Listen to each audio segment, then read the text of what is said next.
जय हिंद सभी फौजी पेंशनर बंधु।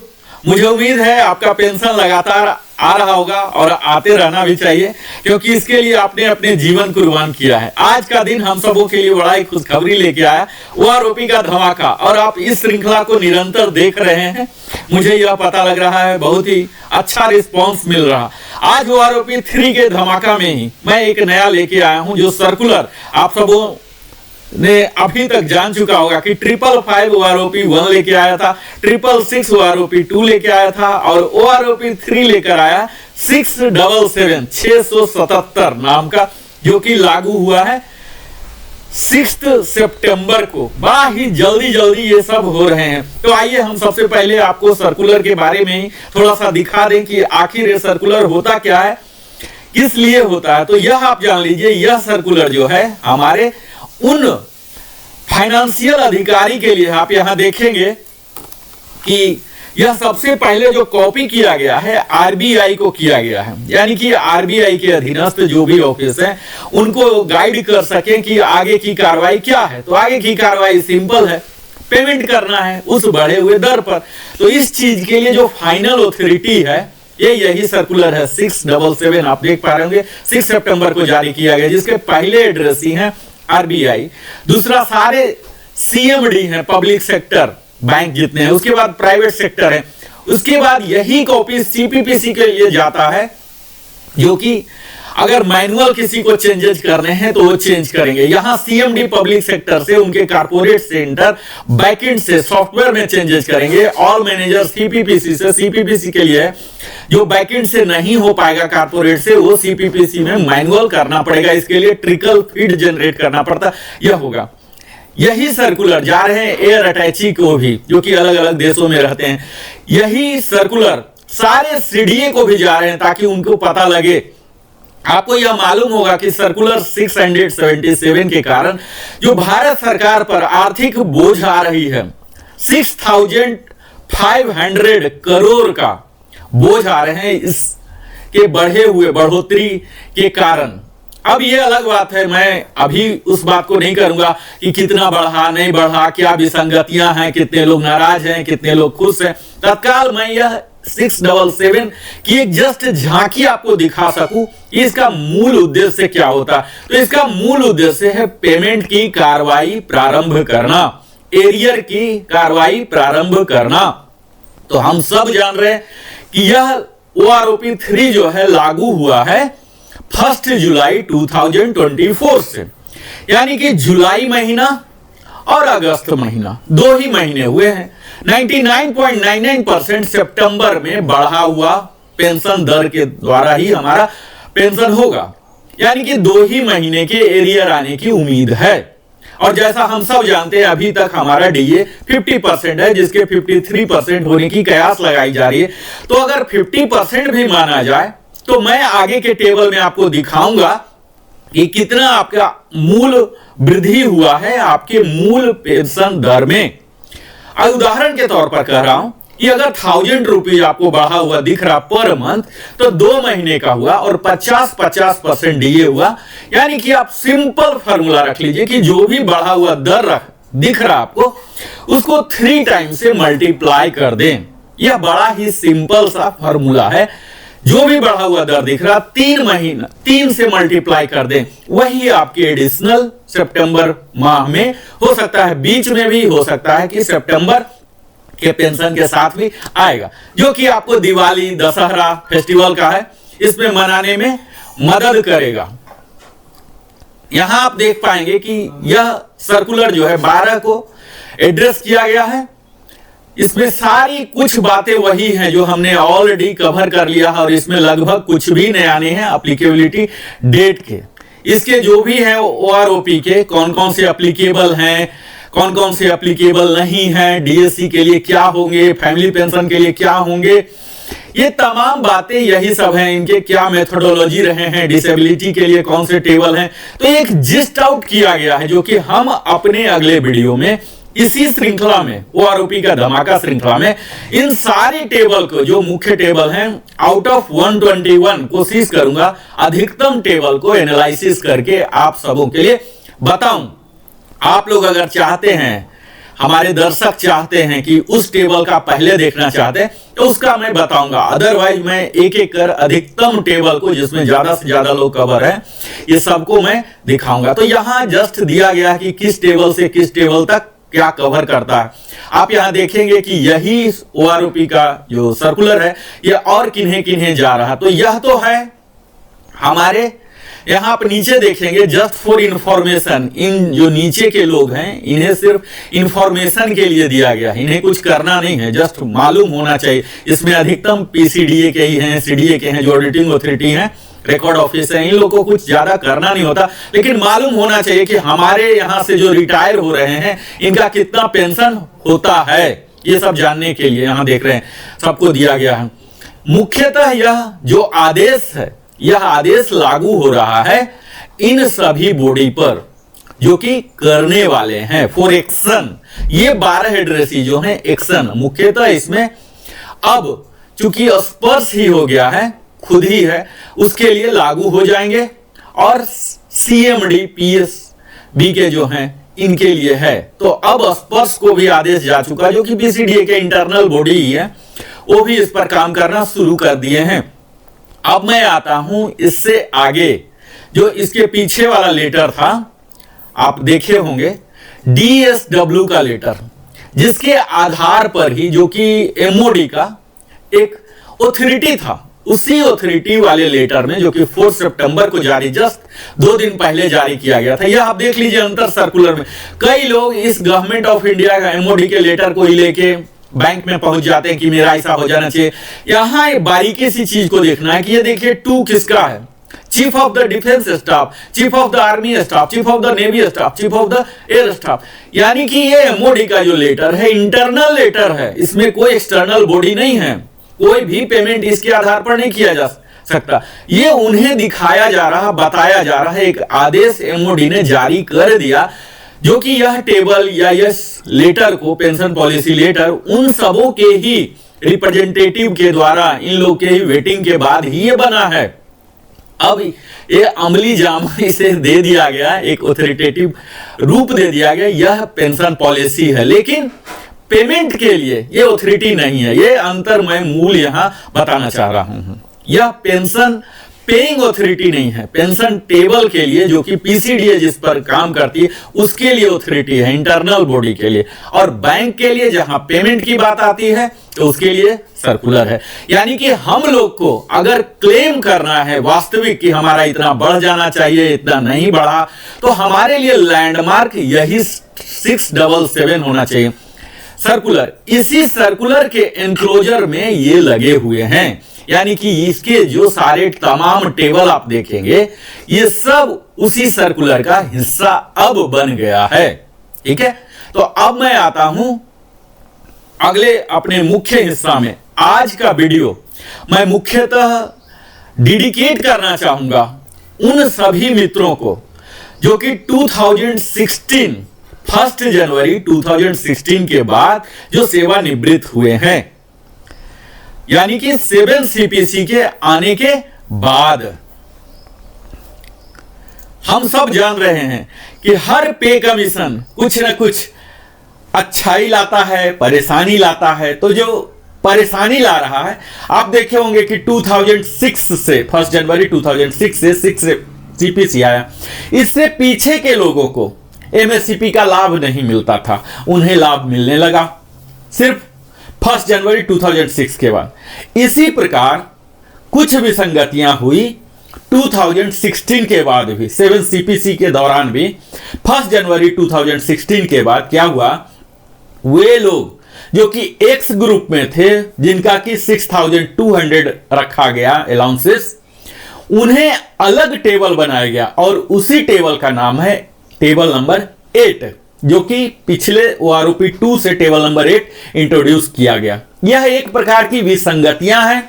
जब OROP है तो टेबल नंबर 8 नाम का चीज एग्जिस्ट ही नहीं होना चाहिए था, इस टेबल नंबर 8 को वहीं मर्ज हो जाना चाहिए था टेबल नंबर 7। खैर ये बाद की बात है, इस पर हम बाद में बात करेंगे कि क्या विसंगतियां हैं, क्या समाधान है, क्या हमारे पास लीगल रिकोर्सेस हैं, क्या हमें करना है।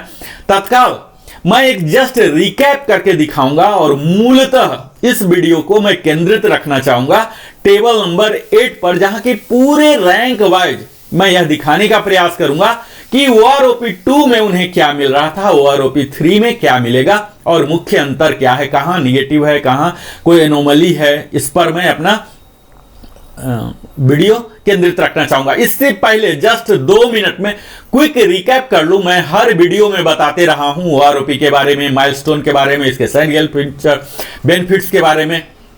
अभी तक जो नहीं देख पाए होंगे ये समझ पाएंगे कि कैसे यह काम करता है। यहां हमने पूरे सर्कुलर के बारे में आपको बताया, जो ये है OROP 3 का OROP 3 में हमने देखा कि क्या क्या माइलस्टोन किया, आपको मैंने दिखाया भी, सारे लेटर भी दिखाया, सर्कुलर भी पास हो गया। चार्जिंग अब एरियर पेमेंट होगा, इसके बारे में भी हमने बात कर लिया। हर 5 साल पर आता है, ये सब हमने बात कर लिया। ये कहां कहां लागू होगा ये भी हमने सर्कुलर को दिखा लिया, राइट। यहां डिसेबिलिटी के लिए होंगे, स्पेशल होंगे, army, navy, air force, DSC, territorial army, retired, discharge, invalidate, died, ये सब के लिए होंगे। यहां किसी का निगेटिव ग्रोथ अगर है भी तो डिसएडवांटेज में रिवीजन नहीं होगा। यहां आप देख पाएंगे सारे एप्लीकेबिलिटी को मैंने लिया है, और जो नॉन एप्लीकेबिलिटी हैं, स्पेशली जो अपने मर्जी से गए हैं, प्रीमैच्योर वाले हैं, एक्सग्रेसिया वाले हैं, रिजर्विस्ट हैं, इन सबों को नॉन एप्लीकेबल। इसके मेथोडोलॉजी जो है, इसमें रैंक, ग्रुप, क्वालिफाइंग सर्विस है। इसके कई एनोमली यहीं से शुरू हो जाते हैं, कई लोगों का कोई रिवीजन ही नहीं है।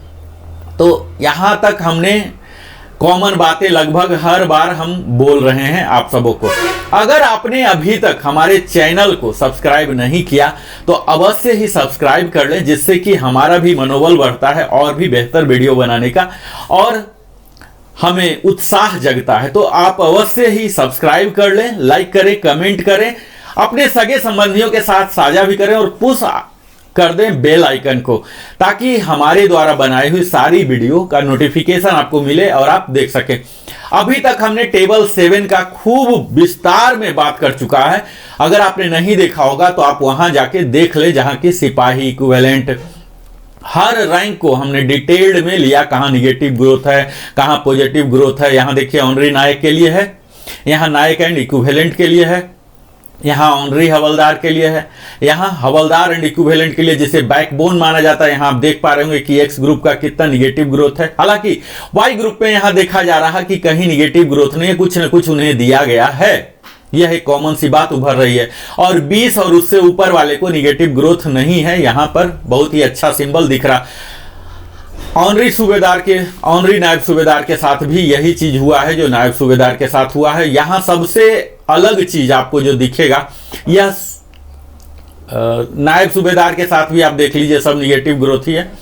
यहां भी 20 के बाद जाके पॉजिटिव ग्रोथ होना शुरू हुआ। सूबेदार के साथ आप देख लीजिए, बिल्कुल ही अद्भुत हुआ है, यहाँ पूरा निगेटिव ग्रोथ है। हालांकि वाई ग्रुप में यह चीज यूनिकनेस दिखा है कि कहीं निगेटिव नहीं है, कुछ न कुछ इनको जरूर मिला है। एक्स ग्रुप में आप देख लीजिए, जो वारंट ऑफिसर और सूबेदार से जो रिटायर हुए हैं, निगेटिव चल रहा। यहाँ थोड़ी सी बढ़ोतरी हुई है।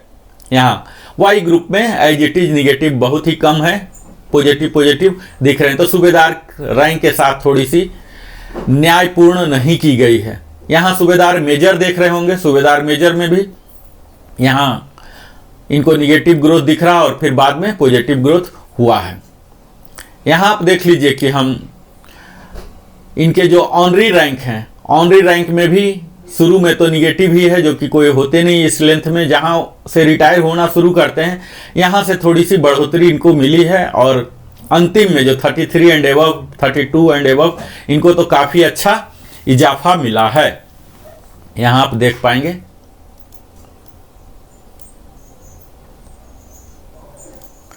आप यहां देख पाएंगे कि किस प्रकार का चेंजेज आए हैं।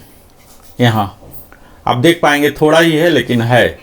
अब मैं मूलतः आपको लेके चलता हूं टेबल नंबर, यहां से हमारी यात्रा प्रारंभ हो जाती है, जो कि आप यहां देख पा रहे होंगे कि 1 जुलाई से उन सभी जेसीओ को या अदर्स को यह टेबल लागू हो रहा। टेबल नंबर 8 जो कि एक्सक्लूसिव ग्रुप एक्स के लिए है। तो अगर आप ग्रुप एक्स के हैं और 7 CPC में रिटायर हुए हैं जो कि डायरेक्ट EPPO आपको मिला है, तो यह वीडियो आपके लिए यहां से अब इंपॉर्टेंट होने जा रहा है।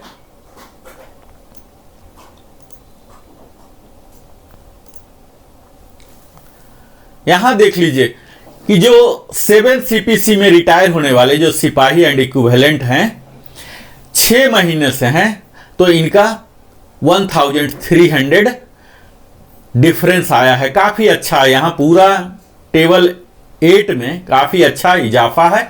यहां आप देख पाएंगे इस टेबल, पहला टेबल जो 10 साल से कम वाले हैं जो मेडिकल बोर्ड आउट होते हैं, इसी कैटेगरी में ये लोग रहेंगे। यहां बड़े ही कम ही होते हैं, इसलिए मैं ज्यादा ये नहीं दे रहा हूं ध्यान।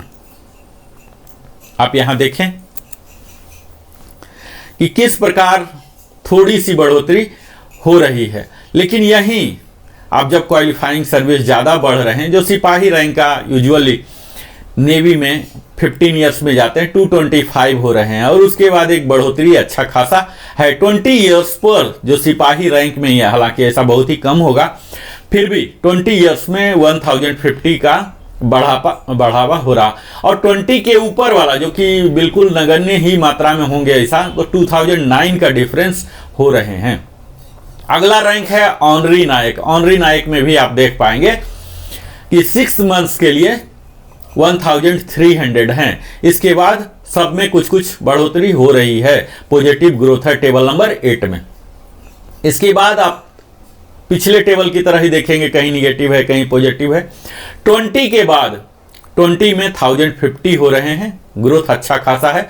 आप अगर इस ब्रैकेट में फॉल हो रहे हैं तो मुझे आपसे आग्रह यही है कि आप इस टेबल का स्नैपशॉट ले लें, ताकि आप खूब आराम से अपने क्वालिफाइंग सर्विस में क्या रेट आ रहा है यह देख लें। क्वालिफाइंग सर्विस हर वीडियो में मैं बताता हूं कि यहाँ राउंडिंग ऑफ किया गया है 6-6 महीने के स्लॉट में, लेकिन कोई जरूरी नहीं होता कि 6-6 महीने में ही आप आएंगे।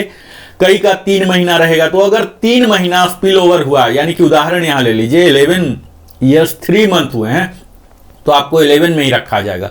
लेकिन 11 ईयर्स 3 मंथ्स 1 डे हुआ है, तो आपको 11.5 में चले जाएंगे। इसी प्रकार अगर आपके 10 ईयर्स 9 मंथ्स 1 डे हुए हैं, तो आपको 11 में आ जाएंगे। तो इस तरह से इसका फिलॉसफी होता है राउंडिंग ऑफ क्वालिफाइंग सर्विस।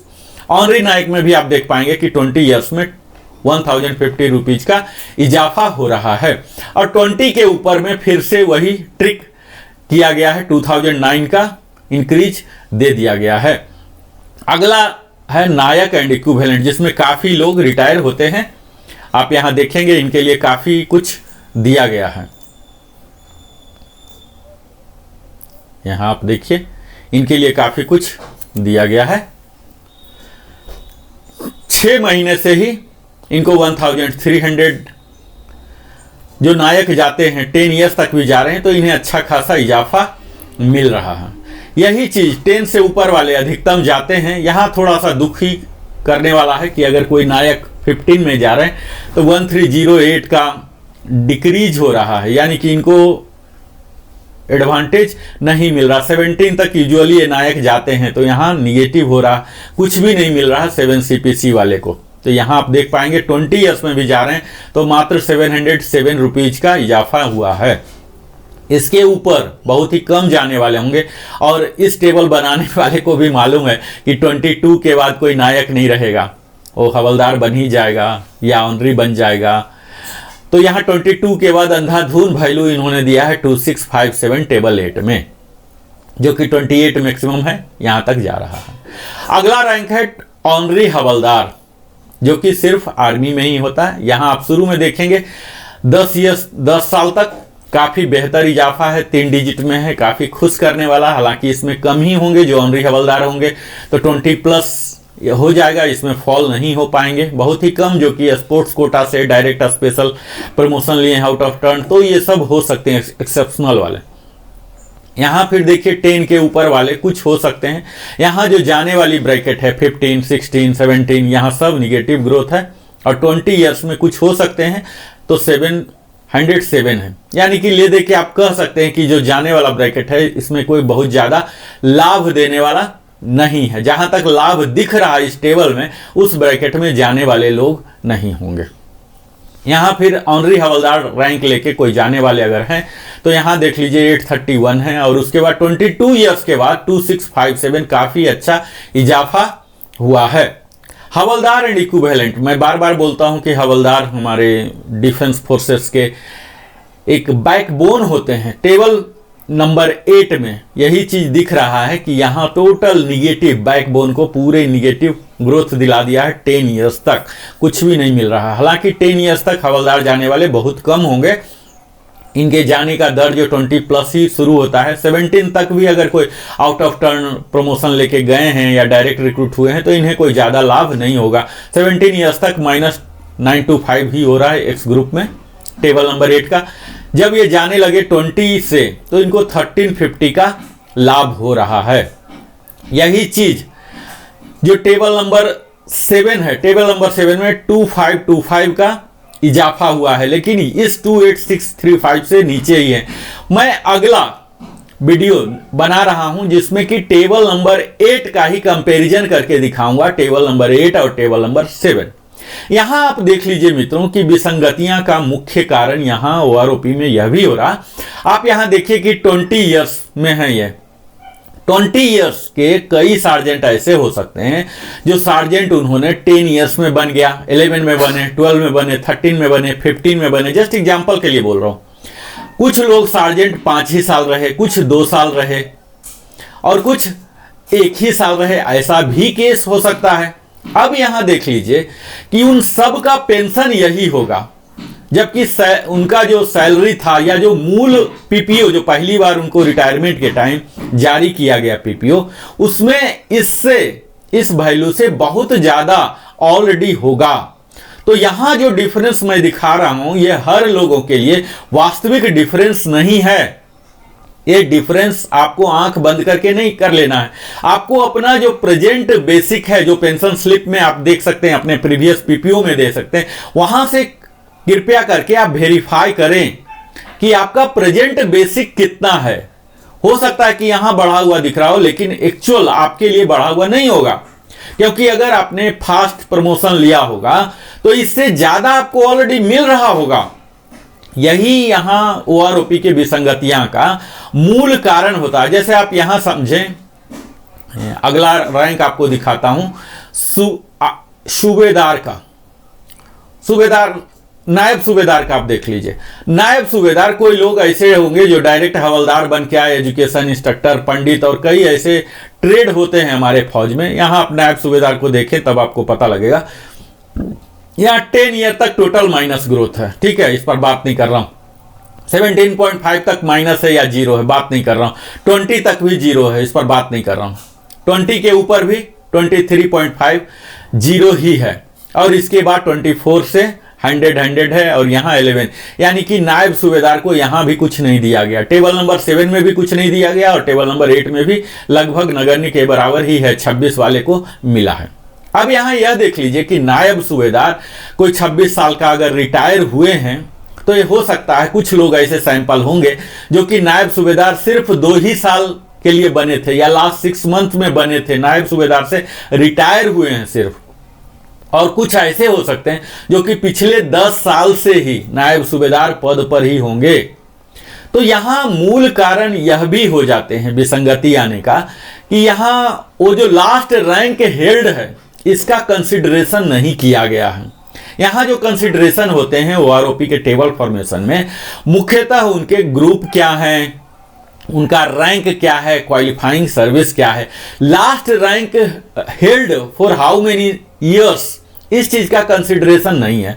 जबकि सैलरी में इस चीज का कंसिडरेशन होता है, लेकिन लास्ट तक आते आते जब पेंशन का करते हैं तब यहां राउंडिंग ले लेते हैं। और यहां जो सैंपल भी लिया गया है 2023 सा, तो यह महज संजोग की बात है कि उस समय जो उस रैंक में रिटायर हो रहे थे वो उस रैंक को कितना ज्यादा होल्ड करके तब रिटायर हुए थे।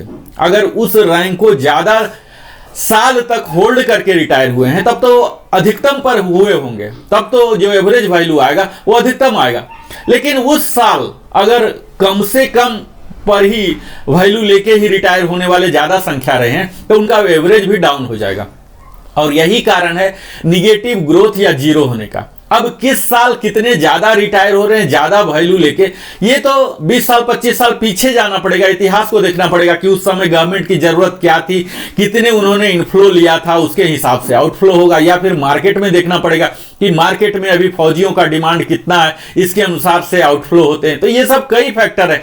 तत्काल इस टेबल बनाने में इस चीज को नजरअंदाज किया गया है कि वो लास्ट रैंक हेल्ड कितने हैं। हालांकि इसमें कुछ लोगों को लाभ भी होगा, जो लास्ट में ही बिल्कुल बने हैं उन्हें भी उच्चतम मिल जाता है, लेकिन जो बहुत पहले ही उस रैंक को हेल्ड करके रखे नायब सूबेदार 8 साल 10 साल से हैं, तब उनको यहाँ एडवांटेज नहीं मिलता है, निगेटिव ग्रोथ चला जाता है या इनइफेक्टेड हो जाता है। तो यहाँ कोई ना कोई हमारी अथॉरिटी को इस तरह का फॉर्मुलेट करना चाहिए जिससे कि यह चीज हो कि सबको लाभ हो और एक रेशनलाइज तरीके से हो। ऐसा नहीं हो कि किसी को मिल गया और किसी को नहीं मिला, सबको मिलना चाहिए। इस तरह का कोई फार्मूला उन्हें डिराइव करना चाहिए। हमारा तो सजेशन यही है कि जो पैरामीटर्स अभी लिए गए हैं, जो इंडेक्स लिए गए हैं, इस इंडेक्स में रैंक हेल्ड को भी इंक्लूड किया जाए।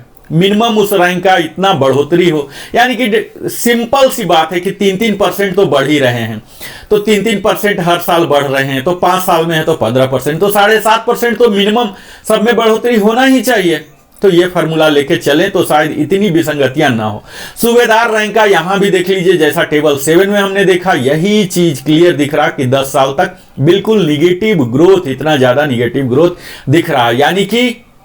यानी इनको टेबल बनाने वाले को कोई डाटा ही नहीं मिला और ये सब पूरा निगेटिव लेके बैठे हुए हैं। यहां देख लीजिए 0 पर आके रुके हैं और फिर थोड़ा सा मिलना शुरू हुआ 26 के बाद ही यूजुअली सूबेदार वारंट अफसर जो होंगे वो जाना शुरू करते हैं। तो यहां पर थोड़ी सी उनको फायदा हो रहा है, 26.5 में ज्यादा फायदा हो रहा है, चूंकि ऐसे यहाँ केस मिले होंगे इनको सैंपलिंग में कि 26.5 साल वाले जो जा रहे होंगे, इनको काफी हायर रैंक में, सूबेदार रैंक में ज्यादा समय तक 4 साल 5 साल 8 साल रह के किए होंगे, तो इन्हें हायर बेसिक पर जाने वाला सैंपल मिला है, तो इसलिए यहां पर इजाफा हुआ। और वही 27 पर जाने वाले जो नॉर्मल गए होंगे यहां नहीं मिला। तो ये किस तरह का इनको सैंपलिंग मिला है उस साल, लास्ट रैंक हेल्ड जो ज्यादा सालों तक रहे हैं, अगर ऐसा सैंपल इन्हें मिला है उस साल यानी कि 2023,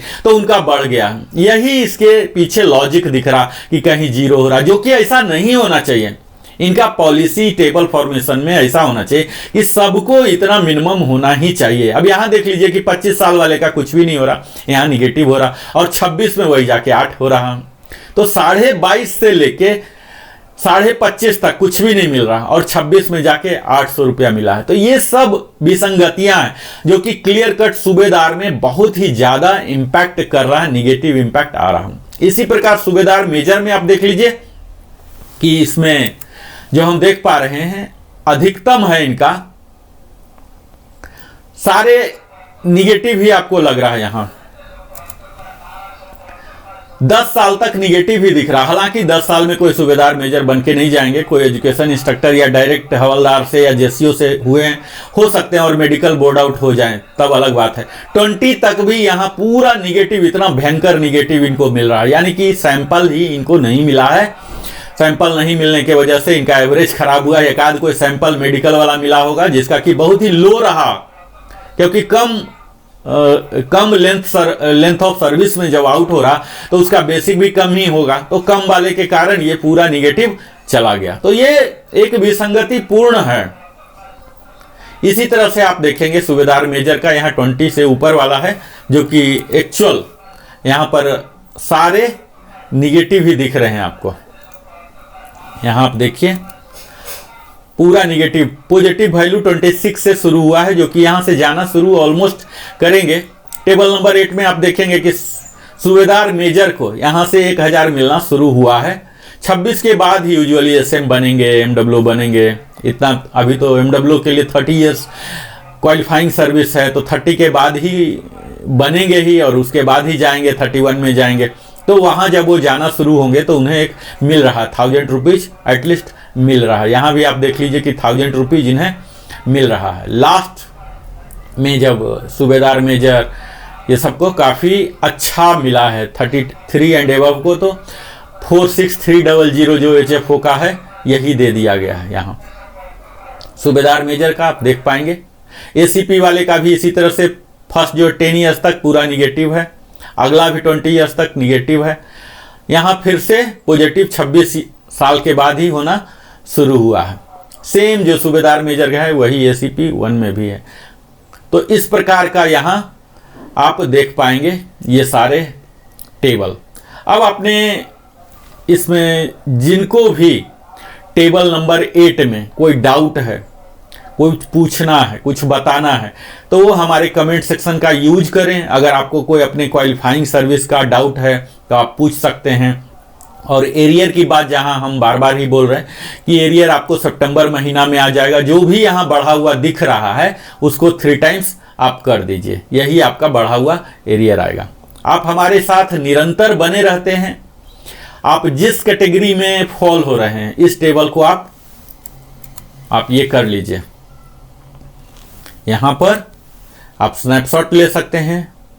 दिल की गहराइयों से बहुत बहुत धन्यवाद आप सबों का, क्योंकि आप अपने जीवन का बहुमूल्य समय देते हैं हमारे साथ। और यहाँ मैं आपको अगर समराइज करूँ तो हमने अभी तक जो वीडियो में देखा, आपने देखा होगा कि तो आज के वीडियो में हमने यह देखा कि किस प्रकार का लाभ आपको मिला है और इसकी क्या ऑथोरिटी है। सर्कुलर नंबर 677 जारी हो गया 6 सितंबर 24 को, जो कि हमारे लिए सचमुच एक धमाका का रूप लेके आया है। ये किन्हीं किन्हीं जारी हुआ है। सर्कुलर का नंबर, सर्कुलर का मतलब क्या हुआ, ये कहाँ कहाँ जाता है, ये जस्ट एक कवरिंग लेटर है। ऑथोरिटी है जो पेमेंट करेंगे, जो फाइनेंशियल ऑथोरिटी है उनके लिए एक आदेश है, चाहे वो स्पर्श हो या डिफरेंट पीडीए हो, चाहे हमारे ट्रेजरी हो, डीपीडीओ हो, पोस्ट ऑफिस हो, बैंक्स हो, सब के लिए एक महज आदेश है। इस आदेश जारी होने के बाद वो लोग अपना कार्रवाई प्रारंभ कर देते हैं। और ये सब जो ऑथोरिटी है 36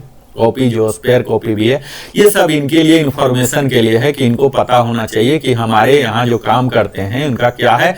और ये सब जो ऑडिटर हैं, ऑडिटर को पता होना चाहिए, तब जाके वहां जाके ऑडिट करेंगे, है ना। यहाँ देख लीजिए लिखा हुआ 29 ऑफिसर ICS स्पर्श, इनके लिए स्पेशल इंस्ट्रक्शन है फॉर सुटेबल अमेंडमेंट इन स्पर्श प्रोग्राम, यानी कि TCS के द्वारा जो बनाया हुआ स्पर्श प्रोग्राम है उसमें चेंजिंग ऑलरेडी प्रारंभ हो चुके हैं। तो हम कयास लगा सकते हैं कि यथाशीघ्र हमारे बढ़े हुए मात्रा का 3 टाइम्स एरियर आ जाएंगे और सितंबर महीना से हमारा बढ़ा हुआ आ जाएगा। इसी के साथ हमने पेंशन पॉलिसी भी देखा कि पेंशन पॉलिसी किस प्रकार सर्कुलर का रूप लेता है, जो कि इंटरनल है। हमें इस पेंशन पॉलिसी लेटर को लेके कहीं बैंक या किसी PDA के पास, पेंशन डिस्बर्सिंग एजेंसी के पास नहीं जाना कि हमारा इस टेबल से होना है। अगर हमें जाना है तो सर्कुलर को लेके जाना है। यहां आप देख पाएंगे कि यह 265 पेजेस के जहां 121 टेबल है,